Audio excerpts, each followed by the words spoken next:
Ayun, magandang araw sa ating lahat mga kababayan.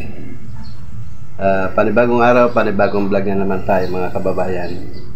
So ngayon, muli po natin babalikan si Nanay Suling para po ibigay sa kanya yung pasalubong namin kay Nanay. So ayun mga kababayan, siyempre shout out po muna sa Pinoy Vloggers Charity Group. Ayan, mega love shout out po sa lahat ng members. Ayun mga kababayan, tara samahan nyo kami. May kasama kang kaibigan ay, kamusta na? Kapitbahay nyo? Byuda rin yan. Byuda rin kayo na ay? Kaibigan matalik kong Jerwin. Asawa niya, namatay na rin. Namatay na rin ang asawa nyo po?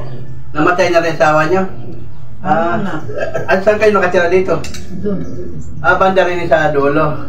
Kayo pala mag-bisping kayong dalawa, mag-byuda. Namatay ang tatay, nandito siya. Ganun. Hanggang ay libing. Ilang taon na kayong byuda, Nay? Magtatatlong na yan. Magtatatlong taon. Pero mayroon po kayong mga anak na nag-ano po sa inyo po, ano? So yun mga kababayan, dumating po tayo na kakainan sila ni Nanay. Pero si Nanay kasi hindi naman sanay sa isda, ano? At saka gusto niya tinapay lang naman. So ngayon mga kababayan, kaya na tayo na rito.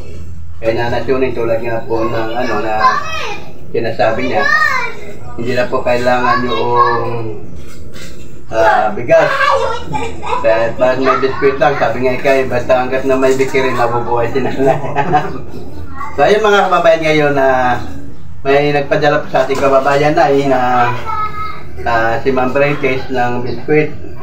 Kasi napanood nga niya, gusto mo lang pala yung biskuit. Tapos Milo na rin, sinamano ng Milo. Ano ba? Ano nangyari sa kape mo? Napalitan ng Milo? Napalitan din. Sa akin na mga kababayan, bumili tayo ng biskuit para kay Nanay. Kasi ito paborito ni Nanay eh. So, Salamat po. So yan mga kababayan, ito na rin ang Milo mo, Nay. Ay, oo. Ay, Oo, salamat. yan. Para hindi ka na mamalit ng dahil mga kababayan, ibinigay na natin kay Nanay. Ilang araw mo na kainin mo, Nay? Matagal na rin. May isang linggo. Hindi, dito. Isang linggo. Mabuti meron kang kaibigan. Kaya ba natin ito ubusin sa loob sa linggo? Dalawa kayo kakain. Ayan o. Ano pangalan ni Maria. Maria. Wala nang hanap buhay, Nay? Wala. Biyata. Ewan ko kung ano. Bira. Sino kasama mo na sa bahay? Ang bunso kong anak. Ako umuwi. Dakila. Sa Dakila, pambira ka lang pumupunta dito. Ayun.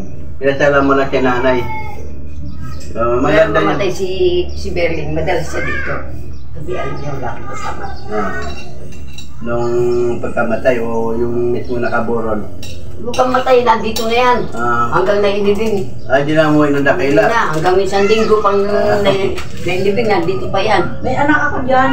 May anak kayo dyan. Dalawa. Namatay lang kayo dito, Nay. Oo, si Davina. Si David. May tricycle. Buksan mo, Nay, para makita. Itong biscuit binibili ko kasi yung lata kasi. Parang hindi masarap yung lata. May plastic pa yata.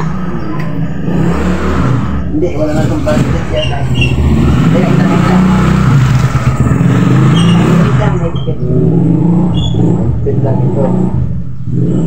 May plastic na yun. May plastic yan. Hindi mo mabuksan yan.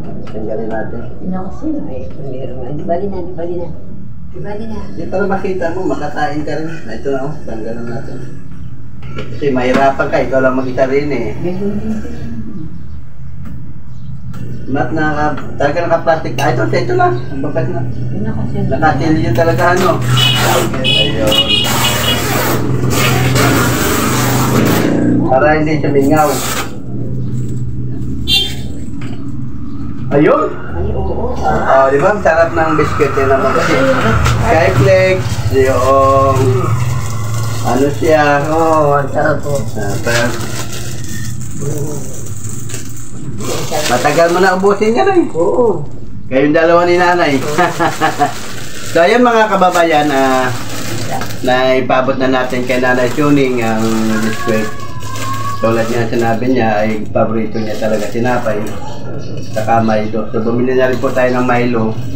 para po pagkatimpla niya. Di sausaw na lang to. Alam naman ng mga Pilipino bago kakainin ang tinapay, hugasan mo na. Hugasan mo na. Oo. So ayan, maraming salamat po sa lahat ng Pinoy Vloggers Charity Group. Thank you so much po sa inyo lahat.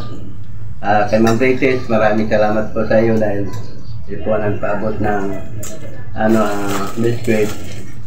Siyempre sa lahat po ng members ng Pinoy Vloggers Charity Group, maraming salamat po sa inyo na walang sawang tumutulong sa ating mga kababayan, lalo po sa ating mga senior, na mga senior po ay priority po nating tulungan, lalo na nag-iisa naman sa buhay, si nanay, nag-iisa na lang po dito yan sa bahay nila. So yun nga po, ako ay nagpapasalamat sa lahat ng sponsor na walang sawang magpapabot sa ating mga kababayan. Ano naman ay masabi mo na sa ating mga OFW? Maraming salamat po sa inyo. Mapakalaking tulong po ito para sa akin. Lalo na po. Wala na po ako inaasahan po. Maiyak ka na naman ay. Ganun lang yun, Church of Joy yan. Galing kaya ano yun po yun, yung... Nakakaano lang kasi sa sarili ko na hindi naman ako dating ganito. Talagang ganyan na dumarating talaga yun sa buhay natin ay na ganun talaga ng ang buhay ng tao. Sino pa ba ang magtutulungan? Hindi ko tayo lang, di ba? So ngayon, ang ibig ko lang sabihin po ay tayo mga Pilipino, ay likas po natin talaga mga matulungin, malalanan sa kapwa natin, tama po ba? Kaya siyempre ganun po talaga. Katulad po sa inyo, talagang deserving naman po kayong bibigyan kasi nga na kita naman po namin na kayo ay wala na pong inasahan. Na katulad ng dati na nabuhay pa yung ang asawa nyo kahit na paano may natatanggap sa mga anak, kapatid, di ba? So ngayon wala na kayo ibang inasahan, kundi may anak man po kayo, kayo lang may mga kanya-kanyang pamilya na rin, kanya-kanyang hanap buhay na sapat-sapat lang din sa araw-araw na ano. So ang kainaman lang sa atin ay na kahit na konti ay tayo ay masaya, no? Salamat po, papakialaman ko na talagang gusto ko po ito. Gusto nyo tinapay, ano?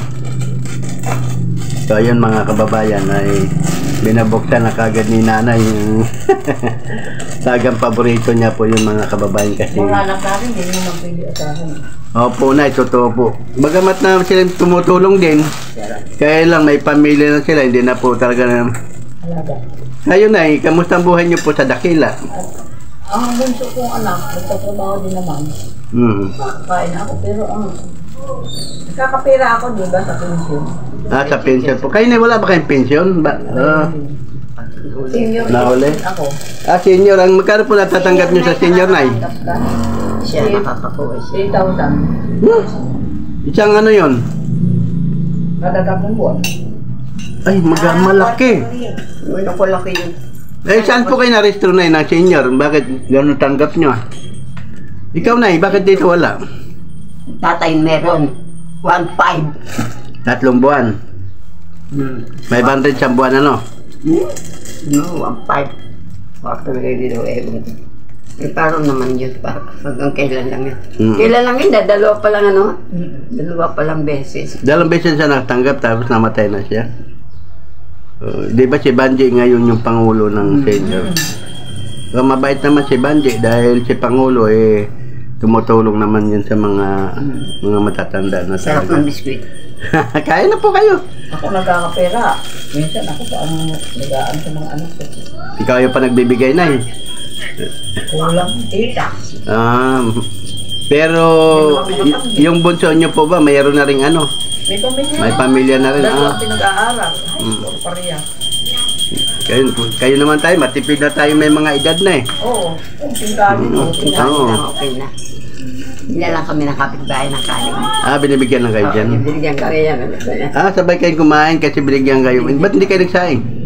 Binigsahin. Kayo? Hindi po na ako nagsasaing talaga. Ngayon, pagka dito siya, tanatanong ko sa kanya, magsasaing ba ako?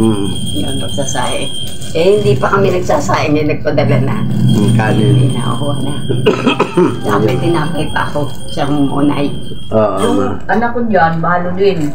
Balo din siya. Dalawa rin ang anak na yung alagaan. Ano, babae, lalaki? Babae. Si Marites. Si Marites. Bakit namatay ang asawa? Naghiwalay, Ay, wala sa asawa. Una kama niya tanong, namatay agad. Oh, God. Siyempre, pagkabalo, tinam si nanay, balo, namatay. Si nanay, balo, namatay. Siyempre, kayo na balo, namatay, yung pala hiwalay. Oo. Yan nga, mga kababayan, yung hirap. So, ayun na, mga kababayan na muli Hindi nagkasundo. hiwalay na. So magsama kayong away naman away. Oo, tama lang yun. So, ayun mga kababayan, maraming salamat po. Tayo na kahit sarap kausap yung may mga edad na ano. Wala naman talaga tayong problema kung di makakain lang ano. Salamat po. Opo, maraming salamat. Alright. Sa pong pagkain ko. Ito lang po talagang pagkain ko talaga po. Maraming salamat po sa inyo. Maraming tulong po ito para sa akin. Ayun. So, ayun po, maraming salamat po Pinoy Vloggers Charity Group. Maraming salamat po sa inyo na walang sawang pagtulong sa ating mga kababayan, lalo na po sa ating mga kababayan, mga senior na sabi ko nga, mas priority na tutulungan, lalo na po yung mga senior na wala naman talagang mga kasamang anak sa bahay, wala nang inaasahan, kundi sila po ang pinupuntahan natin para paabutan ng tulong. Siyempre po mga kababayan, ang ating mga kababayan pong Pinoy Vlogger, sila po ay bagamat na maliit lang po ang sahod nila sa abroad, pero sila po ay nag-share bawat isa na kahit pa konti-konti na para makaipon na maipapadala sa ating mga kababayan dito. Kaya labis po ang aking pasasalamat sa ating mga kababayan na may mga gininto ang puso na sa ibang mga OFW na sa ibang bansa na sila po ay nagpapaabot pa rin ng tulong sa ating mga kababayan dito sa Pilipinas. Ayun po, maraming salamat po. Siyempre, kung kayo po ay bago pa lang sa aking channel, paki-subscribe naman po ang Buhay Relocation Site Vlog. Nang sa gayon ay marami pa tayong matutulungan at magpaabotan ng tulong dito sa ating mga kababayan sa Pilipinas. Maraming salamat po. Bye-bye. Salamat po. Maraming salamat po. Thank you, Nay.